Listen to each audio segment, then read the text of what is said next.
क्या दुनिया में कोई भी नौकरी आपको खुलकर ये कह सकती है कि आपको अपनी जान देनी होगी और अगर आप मना करें तो आपको जेल हो सकती है। आजकल बहुत से लोग आर्म्ड फोर्सेस की तुलना दूसरे प्रोफेशन से करने लगे हैं।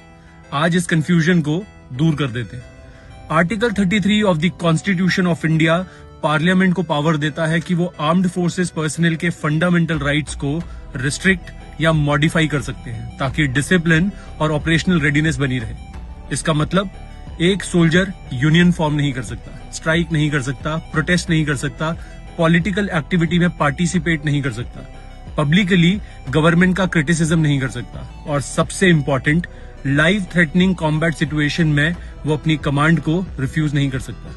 ये सिर्फ थियरी नहीं, ये आर्मी एक्ट 1950, एयरफोर्स एक्ट 1950 और नेवी एक्ट 1957 के तहत इन्फोर्स होता है।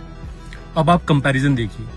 जजेस और लॉयर्स किसी भी केस को लेने से मना कर सकते हैं, ब्यूरोक्रेट्स रिटर्न ऑर्डर मांग सकते हैं, डॉक्टर्स हाई रिस्क प्रोसीजर लेने से मना कर सकते हैं, पॉलिटिशियंस पार्टी चेंज कर सकते हैं या रिजाइन कर सकते हैं, पुलिस और सीएपीएफ पर्सनल के राइट्स आर्टिकल 33 के तहत उसी लेवल पर रिस्ट्रिक्ट नहीं होते जैसे मिलिट्री पर्सनल के होते। एक सोल्जर अगर उसे ऑर्डर मिला तो फिर उसे वो ऑर्डर पूरा करना ही होगा, even if it may cost his life.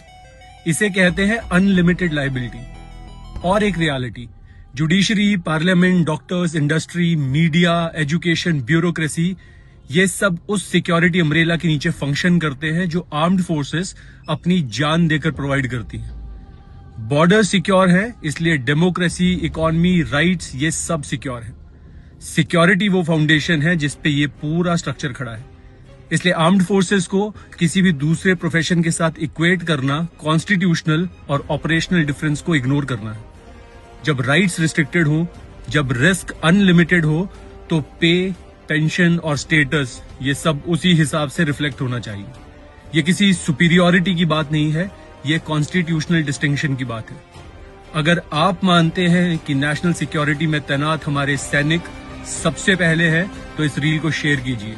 Let's debate with facts, not emotions. जय हिंद, जय भारत।